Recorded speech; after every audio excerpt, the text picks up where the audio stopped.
happy new year and welcome to Redesigning the Future of Work. This is a big year for us here at Inspire as we're celebrating our 15-year anniversary. And for those of you who don't know us, Inspire is a secret weapon to CHROs and CEOs alike to tackle whatever is on their HR agenda, those issues keeping them up at night, if you will. Whether it's providing interim talent to fill HR business partner roles, compensation, benefits, recruiting, whatever it is, we help to provide interim experts, help scaling teams, set up HR, and help with those strategic projects that lean teams are just trying to get done. When I think back to 2007, when we started, it's so thrilling to see Inspire's voice present in the various HR movements and challenges that have hit our industry, whether it was the recession in '08 to navigating the Me Too movement, to advocating for transgender inclusion in the workplace, to encouraging that DEIB is woven into the entire employee experience. And this moment in time as we enter season 3 of the pandemic. And, it is fascinating to think back that for 2 years, this community has come together to learn, share information, and really welcome folks from our industry that are helping us navigate these very interesting times. Many of you have heard me say, I always believe on a spiritual level that fractional work makes us whole. Kind of the ability to work fractionally can give some folks that they need the time to show up for other areas on the home front. And I also believe that fractional work makes us whole as organizations, ensuring that having these flexible, elastic resources are very much part of companies' talent strategy and the way to attempt to navigate these times that we find ourselves in. According to the US Bureau of Labor and Statistics, 4.5 million Americans quit their job in November alone, and it seems that the market is flooded with job openings. The number of open jobs in the US rose by 33% last year, and unemployment rates remain at the lowest since before the start of the pandemic at 4%. So we are all leading organizations during these times. I'm thrilled to be joined by 3 experienced HR pros who share their experiences and insights and tips for leaders in the market. Ellen Schultz is an HR executive and former chief people officer of Rent the Runway. Alice Chin is the founder and CEO of Your Other Half. And Beth Burkell is one of actually Inspire's experts, a skilled HR business partner who specializes in change management. Ellen, Alice, and Beth, thank you so much for being here. Thrilled to kick off 22 together. So our first question that we wanted to tee up, and again, we'll speak with the panelists for about 45 minutes, and the last 15 minutes we'll move to Q&A. So feel free to put questions in the chat, and we'll tee them up at the end. There's nothing that this crew has not dealt with. So we'll start with the question that's very much on my mind, just to really set the table.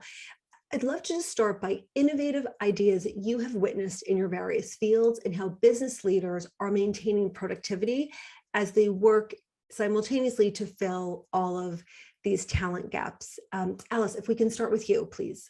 Yeah, absolutely. Thanks so much, Jamie. So I'll just share with everyone that my expertise is in small business HR. So we focus on companies with 2 to 99 employees. So think, anyone in the audience, if that's your audience, I probably will say things that are relevant to you, but if you're in larger companies, it may not be as relevant. For us, we're seeing a lot of productivity, kind of different tools being very useful during this time. So one of the things that was challenging for a lot of our clients was moving from being in an in-person environment where a lot of kind of understanding what productivity is was literally seeing what folks were doing, to understanding what's going on when folks are working at home.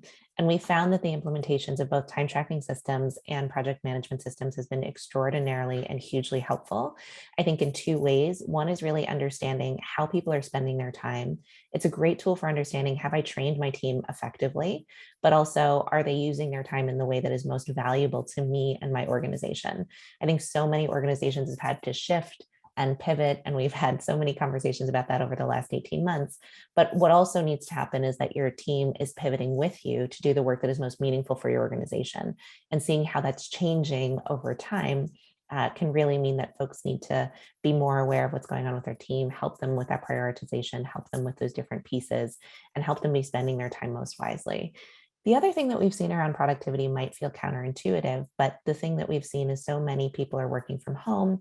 They're never really, disconnecting from work. They're kind of trying to manage childcare and they're trying to manage working from home and they're Mhm. trying to do all of it in the same space. All of it at And once. yeah, and it's just, and so there's this sense of like, I'm always working and I'm also never, never really fully working, right? I don't have that Mhm. kind of concentration and presence that I had before.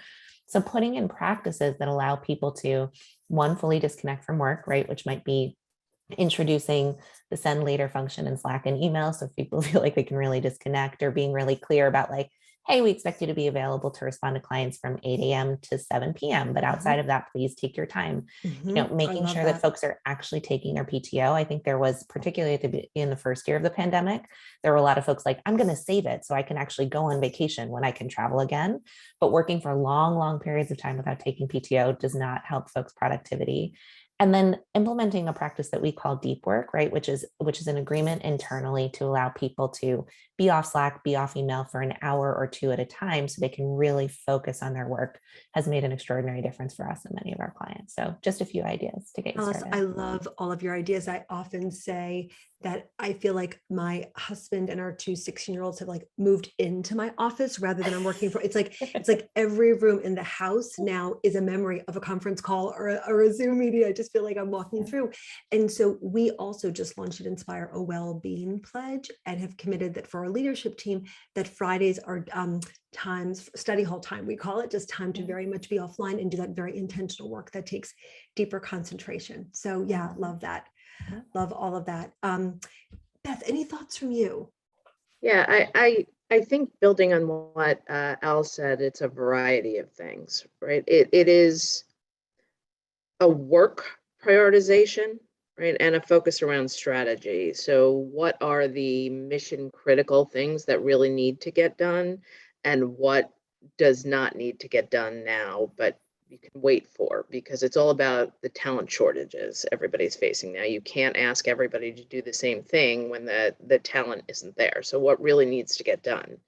The other piece of it is really, with the talent you have, utilizing them in new and different ways. So perhaps stretching them to grow and keep and retain that talent, right? So whether it's, I've seen stretch assignments or projects that you may give people that you wouldn't necessarily think about to grow them internally and fill some of those gaps. The other One of the other things, so recently I was at a client, and to Alice's point, and just taking a step back a second, my background is more larger companies. So as you saw, GE and Pepsi, and I have been in a lot of larger businesses lately, particularly in financial services. So one of my clients recently, we had to readdress what were the organization norms, right? So I think in the beginning of the pandemic, it swung all the way towards every meeting had to be on Zoom. You needed to see everybody to get any work done. And then it became, okay, only these critical meetings need to be on Zoom. Other things can be done in different ways. And how can we best leverage technology? So figuring out the norms that work for your organization. Well said. And like all things, Beth, the tone is always set at the top. So for Mm-hmm. leaders, then to role model that, whether it's being disconnected, using Friday, days for that deep work, whatever the thing is, whatever the thing du jour is that you're trying Right. to really set that tone, because all it takes is for leaders not to emulate it, and employees think, well, am I going to ever get ahead if I don't follow suit? So really well said. Um, would love to dive into this idea of how we've had to also navigate employers in different work environments. So would love to speak a bit about how the approaches may vary of these retention and productivity strategies for workers who are in kind of plant or distribution centers who have had to be on site from the start of the pandemic, to workers who are more referred to as knowledge workers that do have the flexibility to be remote or work hybrid. So Ellen, if we can start with you, because you've definitely been in both spaces. Yeah, absolutely. And thank you for that question. There are certainly a lot of differences And I think I'm going to talk a little bit more about keeping your workers so you can be productive as opposed to keeping your workers productive. But I think some of my Thank thoughts you. certainly blend across both. So Yes. plant and distribution workers have been at the forefront of this conversation throughout the pandemic. And as consumers, we see and feel how the global supply chain has been disrupted by these workforces being thin on the ground, having COVID outbreaks at plants, and resignations everywhere. So it's really, really important. And as someone who's worked with these populations, I actually think I have a lot of gratitude towards employees who work in these spaces. These are the employees who get your from Rent the Runway, get your clothes delivered to you, get your news on your doorstep. They're really, really critical workers. So tons of differences, but everybody at work wants a handful of things. People want to be respected. They want to do satisfying work. They want fair pay and benefits, and they want a safe and inclusive environment. And so how does that show up in an on-site workforce, distribution, or warehouse? So I think there's some differences here in company stage as well. So a longer, more tenured company probably has more sort of chits in the relationship bank than a newer company that might be pressed for quarterly profitability numbers. So certainly all organizations are different here. But one really critical thing is showing respect to these employees who are showing up day after day after day. And that takes different forms. Make sure that they feel seen. Make sure the workers who are going every day feel seen. So different ways of doing that. Communications. I'm sure everyone has their communications game in pretty good shape after 24 months of this, but make sure that you acknowledge in conversations about returning to the office that you've got employees who've been going to their version of an office every single day. So acknowledge that. Try to make sure that your distribution lists are really clean. So just this is some practical tips. Make sure those distribution lists are clean so you don't have misfires. Welcome back to the office. Feels pretty crummy when you have been going to work every day. Absolutely. That would come across as so tone deaf. Thank you. That is, yeah. Exactly. And get to the locations. If you're in leadership and you're in HR, show up. Experience what the workers are doing. Try to work the line. At my last company, the CEO would work the line in difficult physical jobs. So show that kind of respect.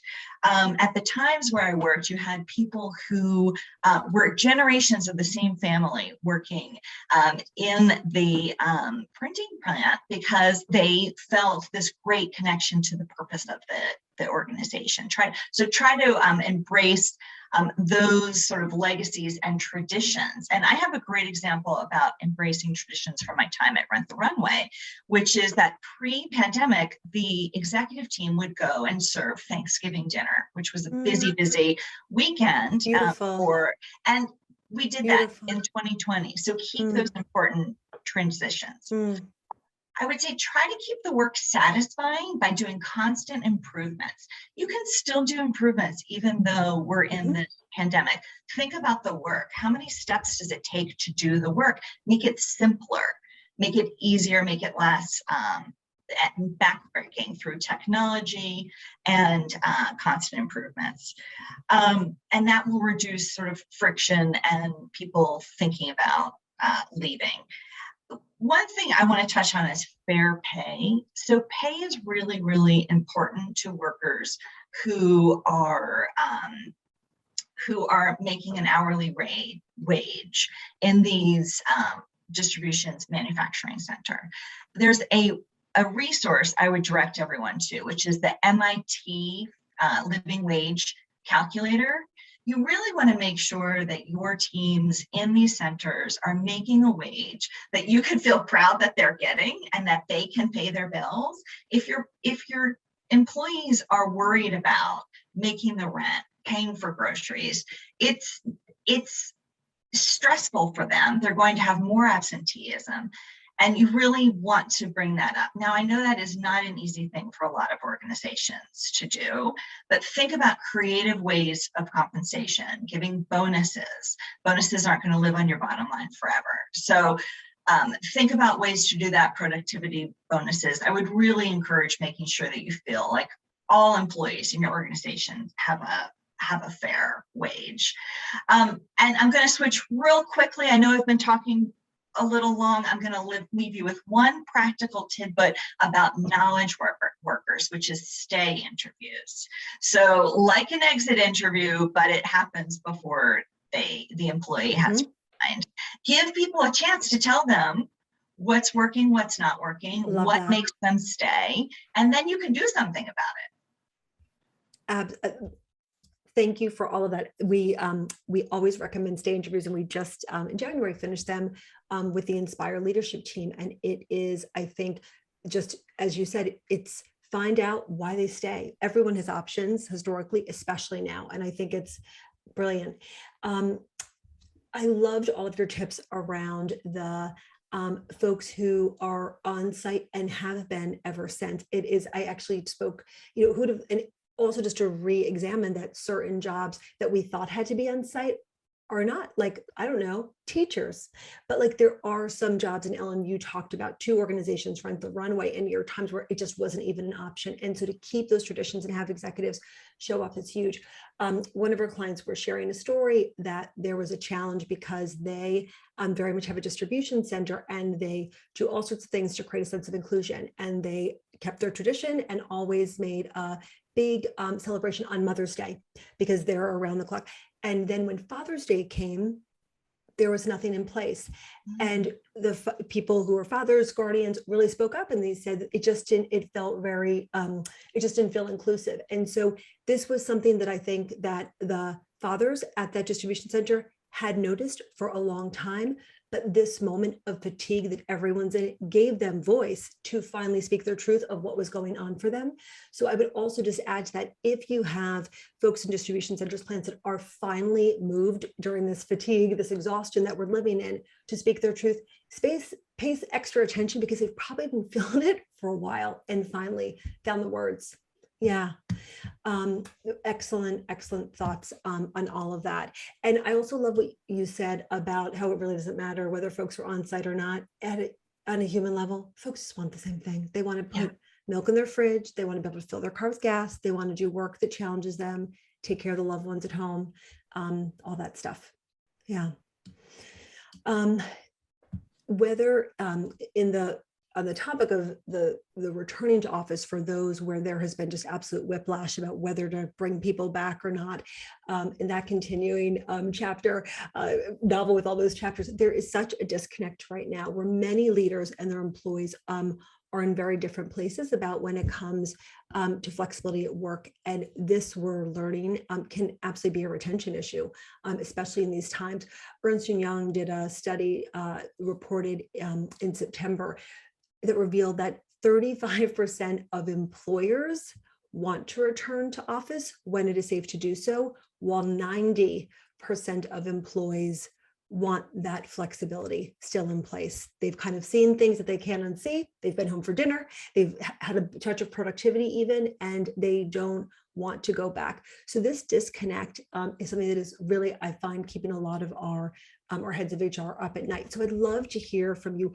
What are, how can employers address this gap, this difference to retain their current workforce and attract new talent? Ellen, do you want to kick that one off? Sure. And I totally agree with you. Like, it's very difficult to put the genie back in the bottle here.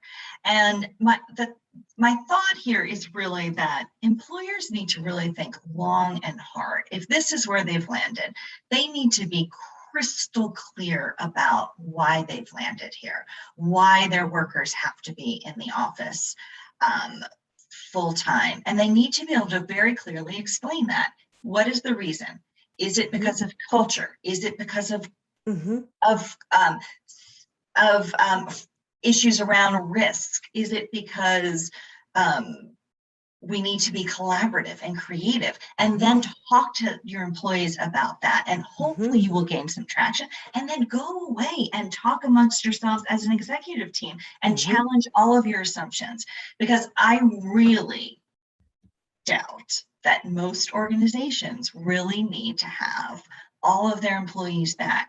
So I think this actually, I would say, be more introspective to those leaders. I mean, if you just think, I brought up the example of teachers, but like think of like court cases happening online, like areas of life and society that you would never think you could do virtually. There you are from your dining room table. Beth.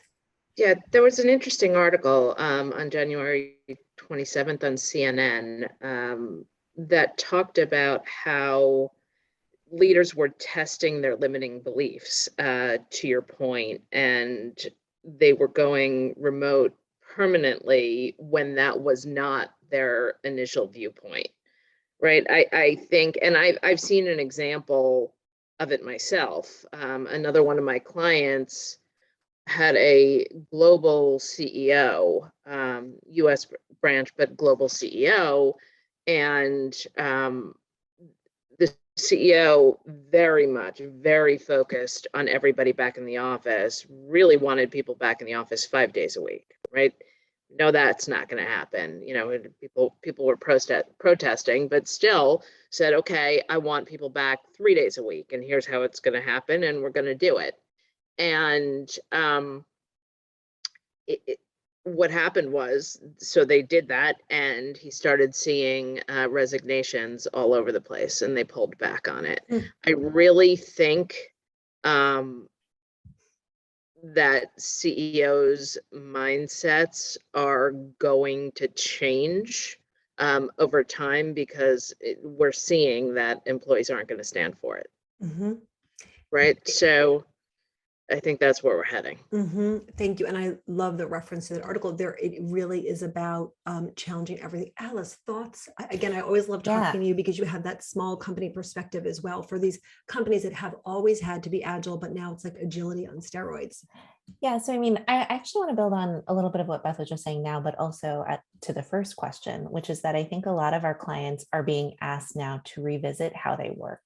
Right. So when I hear from my clients, I want to come back to the office, my first question is, well, tell me why. What is hard about being remote?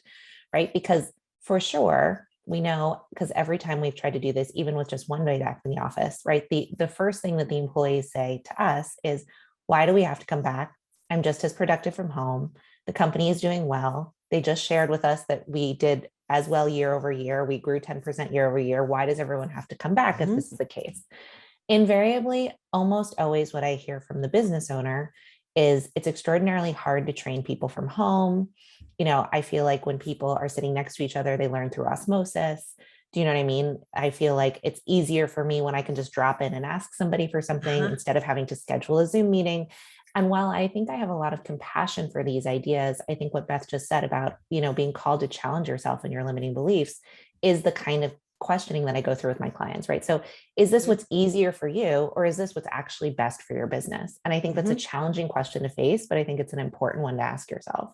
You know, because I think really what we're finding is that often we can partner with the business owner to put in a new and more formalized training program, a new and more formalized onboarding, you know, regular stay interviews.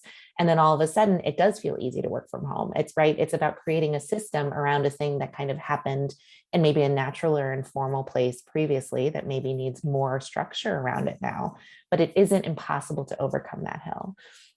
But then the next thing I say to the clients is, okay, but if you are determined that, because some of our clients will just say to us simply like, Alice, I really get that, but like, I don't want to have to do that work.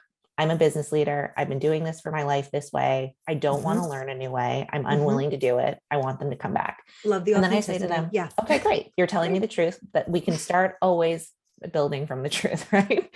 But then let's talk about why this should matter to them, right? And I think this goes back to the point that Ellen was saying about employee communications, right? Like we have to craft a story that is meaningful to the employee about why this matters for them, what this does for them, not for you, right? If it's just about, well, this makes my life easier, I probably would say at least 50 employees don't really care. 50% of employees don't care about making their boss's life easier, right? They want their life to be easier. And I think particularly when we're still facing like, my kid's school is closing at least twice a month. You know what I mean? How could I possibly come back to the office, right? Like we need to craft a story and a communication that matters to the employee.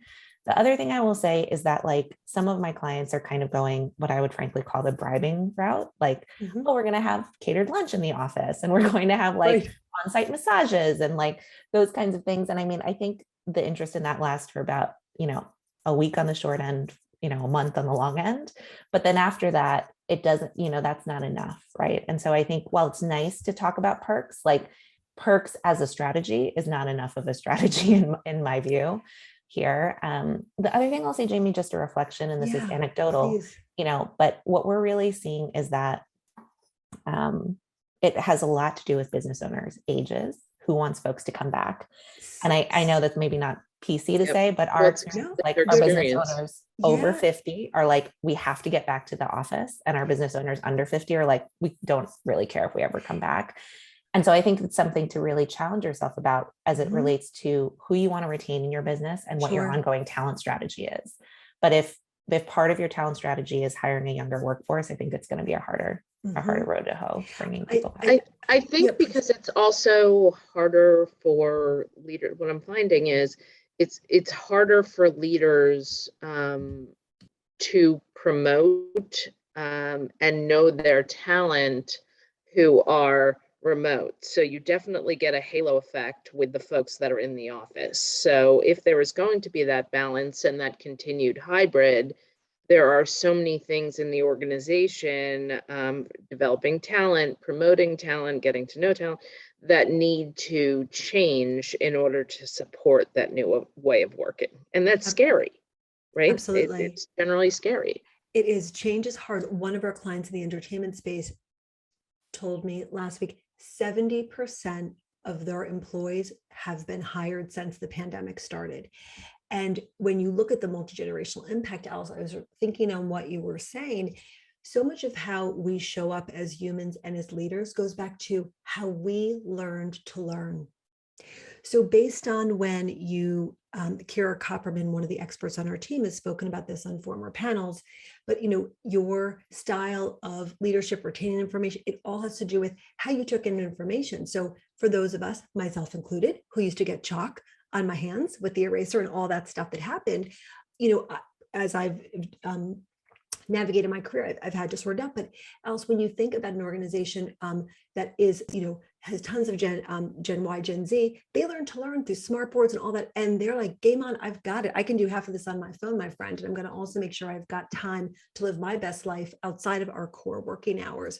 So it's all about that talent strategy that you laid out. And it's really about the future of work. It's like we are, I think, at a moment in as we look into season 3 of this pandemic, this is just kind of what is. So if you're going to be modern and retain and be relevant to the market as a business, I think it's just about getting on the bus a bit, but not an easy message to deliver. Or to hear. There was a 60 Minutes piece that I think I've watched 4 times now, where basically it just was, ripe with data. And they said that pre-pandemic, 1 in 67 jobs was remote. And in the US, it's now 1 in 7. I mean, this is massive change management during a time where people are also just figuring out like the thickness of their mask to leave the house. Like there's just so much information that people need to take in. It's a lot, but I think a lot of it really boils down to change management. So like the when, the where, and how we work, it's completely transformed, and it can be really unsettling. It's like flying between 2 trapezes, I think, for a lot of humans. And whether we're talking about, restructuring teams to fill in gaps or establishing these fluid processes around hybrid work, it has changed big time, and all these other disruptions that keep on coming. So I'd love to just think through what are the change management techniques that companies can lean on to help them through these times and keep folks in jobs. So Beth, as our change management guru, I'd love to kick it off with you. Yeah, and the interesting thing is none of these principles are new, right? Change management is a science. It's just that certain things have become even more important and need to be at the forefront of any strategy during this time, right? And one is leadership visibility, back to a point that was made before. It's not only for those on-site workers, but for everyone. Leadership needs to stand behind what they're doing. They need to be visible. They need to have those stay interviews, develop those one-on-one conversations and relationships. And when I talk about leadership, I'm talking about all managers, right? Managers, people don't leave companies, they leave managers, and that's still valid, right? The second thing is over communicating, right? In a very honest and candid way. People can read through bull. let's just say, right? So being candid, and leaders think they need to have every answer before they can say something. They don't. They can bring people along the way with them, right? And then the third thing is continually giving opportunities for feedback and giving employees a voice, right? In those one-on-one conversations, in those stay interviews, whether it's surveys, whether it's forums, but allowing those mechanisms to continue. With change management, it's never one and done. So I spent a lot of time educating leaders in the past that it's not just about communicating the change. You haven't finished your job, right? It's constantly going back and iterating and checking in and seeing what can be improved. So those are just a couple things. Absolutely. And Alice, Ellen, any thoughts on that?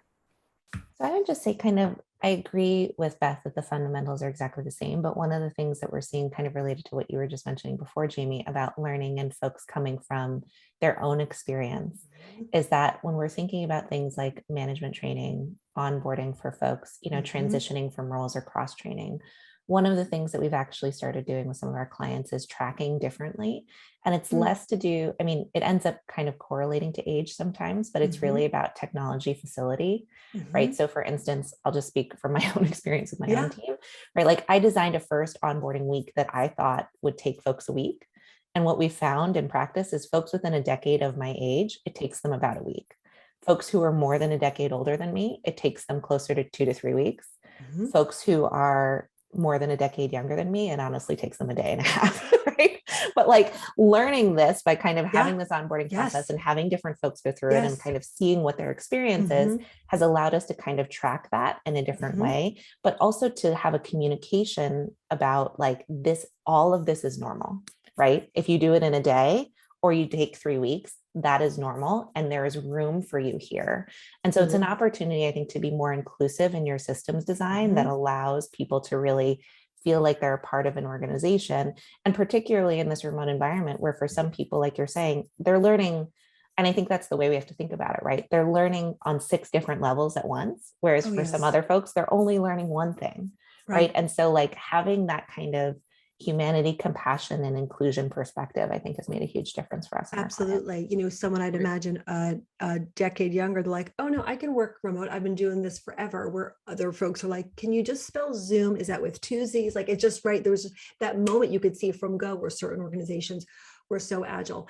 On the point about working remote, what we've heard from so many clients also is that they have really finally felt that they could weave in DEIB to their culture in a remote environment. What we heard are that many folks who historically were marginalized felt that these equal size Zoom boxes gave them more access to tables that they typically did not have someone who walked in similar shoes and looked like them say, oh, pull up a chair. We would love your opinion on this, because of all the bias interruption that happens as humans get together at work. I've also heard from clients that in stay interviews, very senior leaders who they treasure have said, I got to tell you, one of the reasons I'm crushing it during this time is because when we were all back at the office on the 32nd floor, I had microaggressions that came my way daily. And when I can hold space for when it feels difficult and like quickly process it with my partner, or quickly like, do what I need to do to like get through that unfortunate part of this country that we live in. I can move through those emotions and I can honor them. I don't have to like wait till I get home at 9 o'clock to say to my partner, this really hard thing happened at a 9 a.m. meeting and it broke my heart. And I still needed to present this deck because these folks were in from London, right? Like there's that whole piece of this overdue racial reckoning in our country that I think that has helped folks have honest conversations about what it is like to be in person and process what feels like a microaggression, and then still need to over deliver and say something brilliant in the moment. So yeah, I think that in a way, some of the DEIB strategies have progressed faster because of this remote piece. Again, we're as humans learning things on 6 levels all at once, all at the same time. Yeah. Any other thoughts on that? I think we're going to do a quick poll, but any other thoughts on the change management or any of the 12 things that I just stated? Okay, so let's go to the poll. we're just going to launch the poll. We'd love to take a moment to hear from you. So we had mentioned that interim talent, a few times here, it is something that can be part of the strategy to kind of import these ideas to organizations that are so strapped. So we would love to hear if using interim is part of your overall staffing strategy. Yeah, it's interesting to see that a lot of the folks here have that very modern view. Yeah, we ended with about 64% are using. I'm thrilled to hear that. I've been a fan of that since we launched Inspire 15 years ago. And the idea is that to bring in someone who is a pro that can kind of parachute in and do a specific piece of work, frees up the rest of the permanent full-time folks to do everything that's already very much that they're already charged with. It also gives employees extra beautiful minds at a time where someone might be out on parental leave, or a job's been open a really long time, and it just kind of helps to fill in those strategies. I know before the pandemic, Google had reported that they had a plan where 50% of their workforce was going to always be contingent, 50% was going to be permanent. And the contingent could be a mashup of interim, call centers, offshore, like a whole bunch of different things. But that idea of being able to kind of have these elastic resources that you can, stretch and kind of dial up and dial down was something that they were onto even before the pandemic. I want to switch to the topic of leaves a bit. So family paid leave is in the federal spotlight. You can't turn on the news without that popping up. And whether or not there's a nationwide mandate, that issue cannot be ignored. According to the Institute for Women's Policy Research, for women without PTO, paid time off, nearly 30% have dropped out of the labor force within the first year after becoming a parent. Think of all the progress that folks who identify as female have made over generations, and to hear that 30% drop is a lot. And according to National Bureau of Economic Research, close to 2/3 of small companies in New York and New Jersey support family leave. So this is something, again, as we kind of redesign the future of work, we are all needing to really very much be mindful of.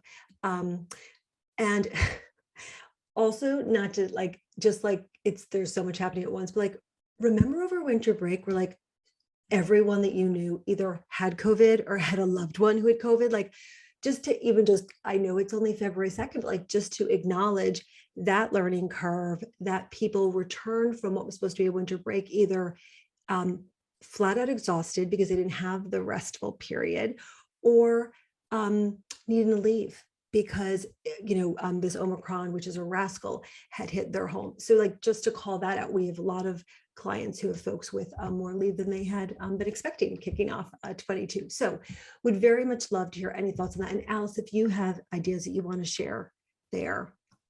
Yeah, sure, absolutely. I mean, so again, we focus on small business. So long-term leaves is just generally something small businesses can't really support. The longest leaves we kind of ever see are really related to 6 months. But some strategies that we've seen this year, we've really encouraged our clients to expand whatever is company provided to include paid family and medical leave, right? So we want to make sure that we're not privileging certain types of family choices. We also want to make sure we're not privileging caregiving over self-care in a really important time when people are struggling. We've Mhm. also really encouraged our clients to allow people to take that on a flexible basis, right? So that may mean, like, we've seen some of our clients and their teams go to, okay, I'm going to take leave every afternoon or every morning, which kind of allows for childcare. But maybe if a company can only offer 4 weeks, now that offers 2 months of relief to a particular family, right? We've also seen some intermittent pieces where it's like, hey, my mom can handle my baby 3 days a week, but not the other two. It's like, okay, great. Take this 4 weeks with 2 days a week, and we can really support you in kind of managing that, right? So thinking about how to be flexible about that, but also still kind of supporting a client thinking about that. And I think we still need to put boundaries around it, right? So we like to say on a rolling 12-month basis, right? That's not this kind of infinite, overwhelming kind of piece. Um, I think for sure, we've also really been thinking about, and I love the way you were talking about how DEIB can kind of come into the space. But one of the things that it feels like is a wall that's great that's breaking down around work is a willingness to say, hey, this is what's hard in my life right now. And Right. I need some kind of accommodation, whether we're talking about neurodiversity or disability or family status, but like a willingness to say, like, this is really hard and I need help. And I feel like that entering the workplace in a much less formal way has been actually a boon. Like, it's creating much more conversation, but also much more opportunity in this kind of, the way that Ellen brought up stay interviews, for you to like know what matters to your employee and help Yes. meet that need. Right. And so we're just trying to think about how to be more generous. So for instance, we've changed our bereavement leave to what we're calling a loss leave policy. So we say family member or one like a family member as it relates to loss or paid leave. We also like to think, as it relates to loss leave, we talk about loss of pregnancy, and also we do loss of pets. I think for so many folks, like during this pandemic, their pet was their lifeline. Loss of a pet feels like maybe a bigger loss than it ever has before. And then we've also moved to making bereavement unlimited. I think that that's an opportunity. Not all of our client companies can support it, but understanding that grief is not linear, understanding that maybe the next Mother's Day, Father's Day, anniversary, birthday is actually the harder time, understanding that different cultures have different funeral practices that sometimes are immediate, sometimes are 3 months, sometimes are a year later. So really trying to broaden that. And I'll just say, I'm sure we have some business owners and HR leaders here who are like, how do you manage that, Alice? That's a terrible idea. People will always take advantage of it. And my feeling is that it's really about communication, right? If we train our managers well and we're having clear communication with team members, they don't generally take advantage of that, right? They want to be doing good work because that's meaningful to them. So there also has to be a sense of trust that goes along with that. And in particular, in this environment, that you're treating people like professionals, right? Absolutely. And if you're giving them that leeway, that there's a trust that they'll use it appropriately. So Beth, maybe this is a time to, this other thing that we wanted to cover, and I know we have just about 12 minutes left, just to get practical, how employers can accommodate these leaves when they're already pinched for talent. Right. Look, Because, I think I'm a great example, right? So I was just brought in by an asset management firm, a large asset management firm that has 4 senior HRBPs going on maternity leave. So leave of absences, either overlapping or successively.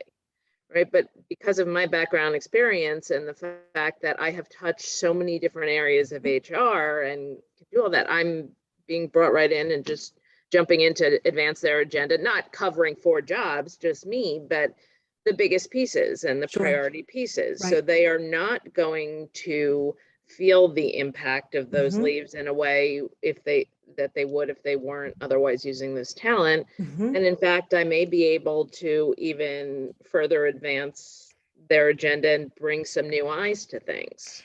That's the magic we always find with interim, is you can bring that you bring that seasoned approach. So you kind of like leave things even maybe a little bit more innovative than when you had left, because your ideas and the way that you role model those get infused to maybe the more junior talent in a lot of cases that you might be covering for.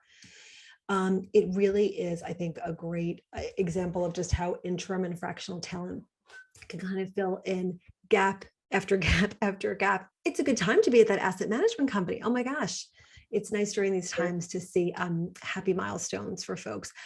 As we think about, employers looking outside for talent feverishly, are there more, I'd love to hear a little bit about the idea of upskilling. If there are employees looking inside, they can kind of look at their treasured people that they have, compensate them well with the right benefits. Thank you, Ellen, for that point, and then upskill them and just let them know that you see the X factor, you'd love for them to really evolve, and kind of upskilling them in roles that they're having that difficulty recruiting for. So I'd love to hear, and Alice, maybe you can kick this one off. Are there kind of advantages and disadvantages for hiring from within, if you will, that our participants should keep in mind? Yeah, so I mean, for me, a huge advantage is that someone's already onboarded to your culture and systems. It means that they're going to get up to speed significantly faster in the role that they have, right? They're learning one thing again instead of multiple things. I think a drawback can be sometimes, you might be taking somebody with less experience in that area, right? So like they're learning in the one thing they're learning may take longer. But I do think also demonstrating, particularly in challenging times, to your entire team, your commitment to trying to retain people, particularly if you're letting go of a particular skill or service, is extraordinarily meaningful to the team and really impactful to culture. So I would say for sure, that's an important reason why.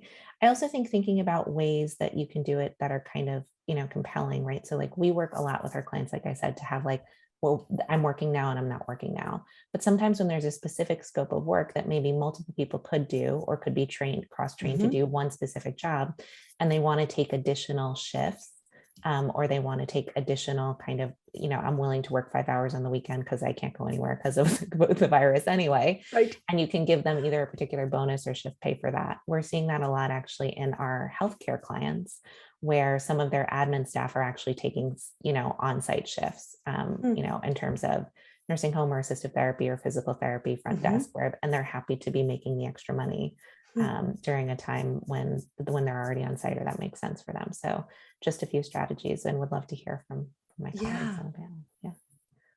Ellen, any thoughts from you on that one? You've seen it all.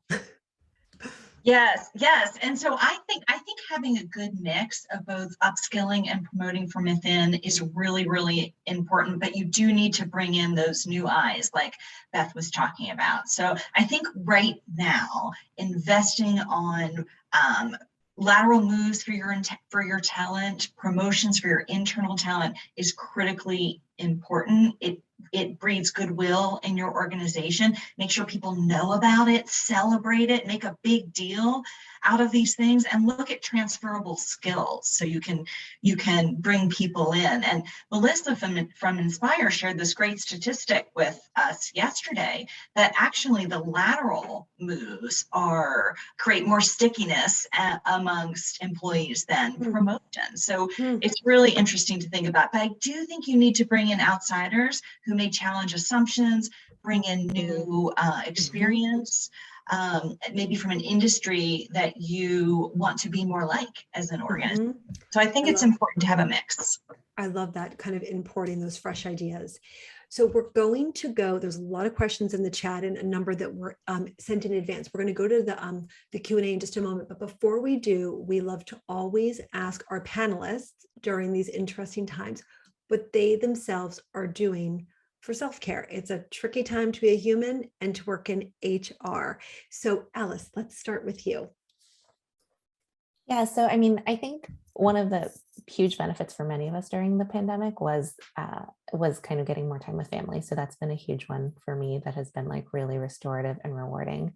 I was sharing before, I upped my sleep minimum. So I've upped my sleep minimum from 6 hours to 7 hours during the pandemic, which is nice. Hugely amazing. And the other thing, so simple, but like I started forcing myself to drink 16 ounces of water an hour, and it is life-changing. An hour?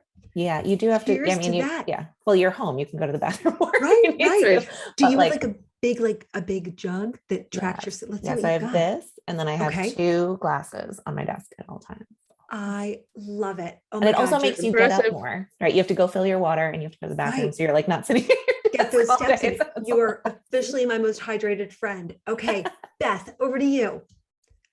Well, Alice and I were talking about this earlier, and I've also prioritized the sleep thing. I don't know about anybody else, but since I've had kids, sleep hasn't been there for me. So this has been a time to focus on that. I think also getting at least an hour of movement every day, right? And I have gotten back to cooking more at home, which as a working mom, I was not focusing on. I was just doing, running around so much that I was Yeah. ordering in or doing this. So I think focusing on wellness in so Mm, many different ways like that. beautiful.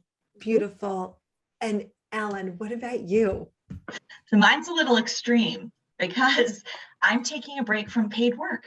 And this is a gift to myself. It's Mm, very topical. mm, I have a son who has learning differences, and that really came into stark awareness, not really contrast, but awareness for me during the pandemic. And I was beating myself up about feeling like I was letting people down on all fronts. So my gift, my self-care, is to just do one job, which is for mm. right now, is really focusing on being a parent and really enjoying it.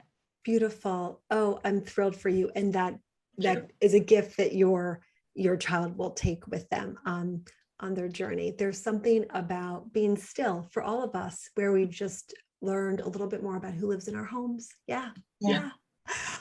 All right, we're going to go to the speed round in the last couple of minutes that we have. So what are some processes and practices that will help us with knowledge sharing and continuity um, while someone's out on leave? If there's an interim person, like what are just some like tactical things that people can take with them? Processes and practice. Any thoughts on that? We're a big fan of what we call a knowledge base. So making sure that everyone puts everything in the same filing system in the Okay. same place, all the same. Very simple, but honestly, really critically important. And then we require our team to update their standard operating procedures for how their job works every month. So Wow. that there's kind of always something that's relatively recent, because I think it's really challenging when you write it and then it's been a year and then somebody has to go out. So Okay. those are two easy practices. Love that. All right, and we'll go to the next one. I What? think, Oh, oh, I'm please. sorry, go on. I was going to say also for interim talent, appropriate onboarding and offboarding overlap where you can Mhm. have that, Yes, um, the knowledge so transfer. that the Yeah. knowledge transfer. Beautiful. I love those are the most successful parental leaves that we've done. There's always a little bit of time for the person. And also when they come back to give them a soft landing to kind of scrub them back into surgery, right? Like let them know if those bookends can be there. Those are always ideal. Okay, next one. Oh, this is a great question. What are some ways you're able to positively build and reinforce the company culture? The feeling of connectedness and belonging in community is so critical for a virtual environment. Any thoughts on culture building, positive reinforcement? The Times was doing something great before I left where they were doing I can't remember the tool that was used, but it was coffee dates. So you could have a virtual coffee with people from anywhere in the company. This is sort of the system would match you and you'd get to know a new person and what their department was like. So a really fun way to learn the company. Oh, I love that. I think another thing that we do is we encourage all of our clients to have a celebration channel in Slack, and then like a celebration practice in whatever team meetings they have. So like really encouraging folks to acknowledge each other's work, great work product, the ways that you show up for each other. And then in our team meeting every Friday, we require everyone on our team to share their win of the week. So something they're proud that they've done. It can be personal or professional, and then to shout out someone on their team who's helped them this week. And we find that that's like everyone leaves that meeting being like, I love my team. So those are easy ones. It's like I positive, think feel good. I think Yeah. Inspire just did a great job with it, actually, bringing all their consultants and team members together to have fun, right? There was an event where we had an illusionist in, so utilizing the mediums that you can, getting creative, and it was fantastic and interactive, and I feel like I got to know everybody, and we had this shared experience. It was great. Oh, I'm so glad. And we had everyone share, that illusionist was mind blowing, but we had everyone share what they're doing for self-care. We're always kind of crowdsourcing. Last question that someone asked, I think we touched on this a little bit, but any best practices to help folks who are from traditionally underrepresented groups or folks with certain disabilities feel more comfortable with remote working? We're always looking for ways to weave in DEIB into the whole employee experience. So I'd love to end on this one. Any creative strategies to help folks just feel, particularly folks who might not feel like there's someone else like them in the room. Now that we're virtual, any creative strategies just to build upon that and create that sense of inclusion? So we've included what we call affirmative accommodations as part of our regular onboarding process, right? So the idea is that as part of onboarding, as part of your like HR meeting, we actually ask affirmatively if you need accommodations rather than waiting for an employee to come to you. And we encourage a lot of our clients to, if they can afford it, have a home office setup kind of allowance that kind of can allow people to get whatever tools they need, right? And some of that might be a formal accommodation, but for others, it may be less formal, so for some neurodiverse folks, like, fidgeters or standing desks or, Sure. timers or things like that, that can really help with their work. So that's one way to do it. But I also think that really affirmatively asking about folks' identities and then being willing to celebrate those, right? So like very simple yesterday, talking for 5 minutes on a team meeting about what Lunar New Year is and hearing from our team members who are celebrating that, what that's like, and doing that for Diwali and doing that for, so asking for folks at part of their onboarding, are there holidays that you celebrate that are meaningful to you that you would like us to acknowledge at work? And just, I think little things like that can be so huge and being seen in a way you've never been seen before. Beautiful. I think it's also changing policies to be explicit about those things, so that people know. It's also a great way to sell the organization to talent when they know that's part of your policy and part of, something that you ask for, but it's also out there for everybody to see. Things like we do ergonomic checks for people that may have differences or need different setups. We, just all those types of things. Those things go such a long way. Thank you so much for this time, Alice, Ellen, Beth. This was fantastic. And thank you so much for just sharing all of your knowledge with us. We appreciate it. For those of you who joined, thank you so much. We'll look forward to seeing you back here next month. If you need us for anything, our info is here. And in the meantime, stay well. Take good care. Bye.